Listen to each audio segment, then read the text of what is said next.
Yo, what's going on, everybody? We are here at Made Urban Apparel flagship store. I'm sitting here, of course, this is Stephen G, of course, with Stephen G representing the brand today. And I'm here with Mark, co-founder of Made Urban Apparel. And then I have Max, who's also art director of Made Urban Apparel. And they are down here doing their thing in Kansas City. I guess what differentiates what you all do for Kansas City? Because y'all aren't just a local brand. Y'all do got plenty of partnerships. Y'all have partnerships here. Y'all have partnerships. I know we talked about that you're expanding in other cities and other states. So what differentiates Made Urban Apparel from being a local brand and also being a worldwide brand? So as far as what we do in Kansas City, I don't know, I'd say probably within the last 3 to 5 years, Kansas City's kind of reached this like booming city, like hometown pride kind of thing. And I think we really like tapped into that and took advantage of that. We all love our city. We all love kind of, we're proud about being from Kansas City and representing that in the clothing side. So, yeah, I mean, being able to be in all these retail stores and having all these like local partnerships has really kind of pushed the brand forward, raised awareness about what we do. But in our core, we are, an urban apparel, fashion brand. Being an entrepreneur is weird, man. You gotta go off vibes. A lot of people think you have to do it with your friends. I mean, you can. Sometimes doing business with friends is a little weird because they know you so well. So they feel like you call a meeting, they show up whenever they want. It's like, oh, that's just Mark, this and that. Yeah, so for us, it was kind of like everyone that Made, I honestly didn't know them until Made started. That's dope. So yeah, just that vibe, man. You just gotta go off vibes, man. That good energy, and that's how we've been building Made since. And we've built Made through like our story. Like when we first started, it was like we had a collection called Trust Your Struggle. At the time being, we were all jobless, man. Still pursuing Made, still hungry, still had the dream of like, keep pushing Made, being a big brand in Kansas City and outside of it. That's dope. That's real dope. So you talk about pretty much like starting that journey from the bottom up, and people didn't even realize there was a story behind each collection. So it's like that's really dope because a lot of people don't understand, like, as a creative, you do more than just create to just make money. You know what I mean? Yep. Entrepreneurship is a beautiful thing, but being a creative is a beautiful thing too, because it's a God-given gift that you can express yourself however you want to. Right. And to be able to tell your story like, hey, I just got locked up last week, but came out with the dopest collection to reflect that, like, that's crazy. Yeah. That's just mad dope, and I love that, and just it's eye-opening for a lot of creatives too, and I think that'll be very inspiring for them too, because it's like you can utilize real life situations to create more magic. You know what I mean? You can create whatever you want to create just by living your life, you know what I'm saying, and doing what you want to do. So what would you say is your biggest, what you think was your biggest like wall that you faced, or your biggest trial y'all had to overcome as a business and as a brand? I feel like the whole process was just a learning curve on anything. Like as far as finding sourcing, as far as like marketing, you gotta remember when we started, we weren't going through, everything is in-house. So everything we literally had to learn our own. There's a lot of, like you said, late nights, even to this day, 5 years in, they're still up 3, 4 in the morning, like, their group texts are still, still going 24/7. I still have business calls at midnight, 1 in the morning. You know what I mean? It's like being an entrepreneur, I tell you all the time, you're never off. Y'all pretty much have taken over the street apparel industry for Kansas City. Y'all got the mayor rocking the dad caps and, doing interviews in the apparel. Like, that's how like, you've reached like majorly lit level 10, like lit expert. So that's dope. And so I know a lot of people aspire to get that. So having that support, I think that's a key factor that a lot of brands and a lot of people just don't understand or really take into consideration, just because that it takes that support, you know what I mean, to reach that platform. So do you think that you all ever struggled with support at one point in time? No. I think why is because we were more focused on just creating stuff. Like we were, yeah, you need support, but for us it was kind of like we came out understanding like we're not gonna make money off of this. We just want to keep at least break even and keep creating. When we first came out the first summer, we went to like 7 different cities, investing our own money. You know what I mean? I remember putting in money like gas money. I'm like, dude, we gotta drive to Atlanta. Dude, I'm not even working. You know what I mean? I'm like, there's so much sacrifices that comes with this whole life, man. So I love it, honestly. Do you think like you got a lot of support from your fam and like from your friends and what you was doing? So like, how did that impact you? And do you think you received the support you need to be successful? As it pertains to Made, I say yeah. I mean, there was always like a strong level of support. I guess I could say it from like the outside looking in because I came on later.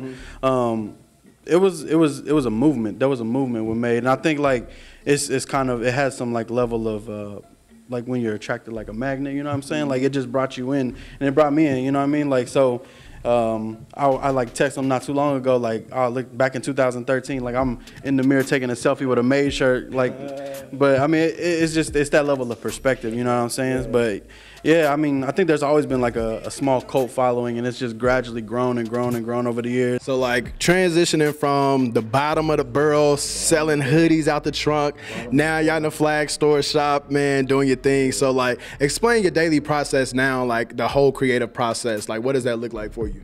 For me, I don't deal with the creative side of the process of things. I just deal with like events and basically ways to bring traffic. Me and Jesse, the other marketing guy, we deal with different like events.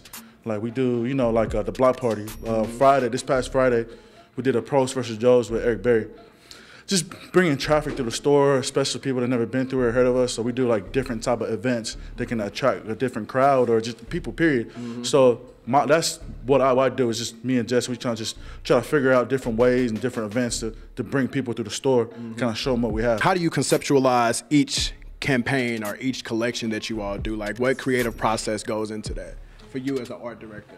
So we kind of go to the drawing board months in advance, and you know these are the slots that we have coming up.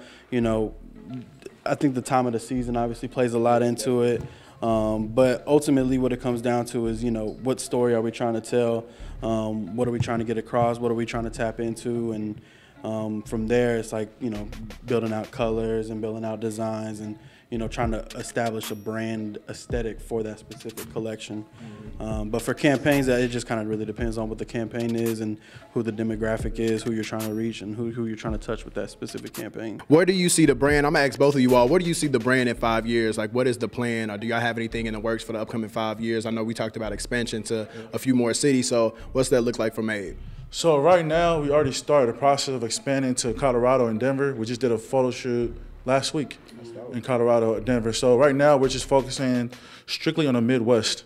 So we're not gonna go West Coast or East Coast as of yet, just because it's oversaturated. So we just gonna stay home. For me, you know, that's why I told him, I was like, I like being in the trenches. Like, even when I'm like 40, 50 years old, like I'm gonna be right next to all the other people in the design house, making sure that things are, you know, perfect. You know, I think that's part of the creative process is, you know, making sure that things reflect you as the art director, but also reflect the brand and where it's going. So what advice would you give just up-and-coming entrepreneurs, up-and-coming just people who are in your position who do the event planning and do what you do for the brand and pretty much being that co-founder, being that face of the brand? What advice would you give someone who wants to pursue that same goal? It's okay to fail. It's okay to fail. It's okay to have setbacks. It's okay to be uncomfortable. You know what I mean? Like I was talking about the part of not knowing. Some people are like, I want to do this, but I don't know what's on the other side. You just got to climb, you know what I mean? You just got to climb that fence, go find out. I always tell people never stop learning. Like, that's the coolest part about being a creative. Like, your tools are always going to change. The programs are always going to change. Your mind's going to continue to expand the more things that you're kind of shown and the more you travel and things like that. But never stop learning, never stop wanting to learn, never stop wanting to create. So just knowing that grinding stage from the trenches and enjoy that. You know what I mean? A lot of people try to skip the process to get to the final picture. So you can't skip that process. You got to keep going, man. Keep grinding it out. You know what I'm saying? Get you a positive circle, because I know just learning, they keep a positive circle around them and they feed off of each other, and that's the best thing that you know, enhances growth. It enhances that vision. So definitely, man, y'all keep up with Made, man. It was a pleasure speaking with y'all today. Pleasure y'all taking y'all time this Sunday, man. My man. This Sunday, man. Go Chiefs. Go Chiefs. Go Chiefs. They playing right now, so we're going to go ahead and wrap this up. But check them out at 1110 Grand in Kansas City, Missouri. Where can they follow you all on social? Me, Samoan Rasta with 2 A's on all social media, or Mark Launiu on Facebook. Cool. Instagram at Milliangelo, milliangelo.com. For all the exclusives, you know what I mean?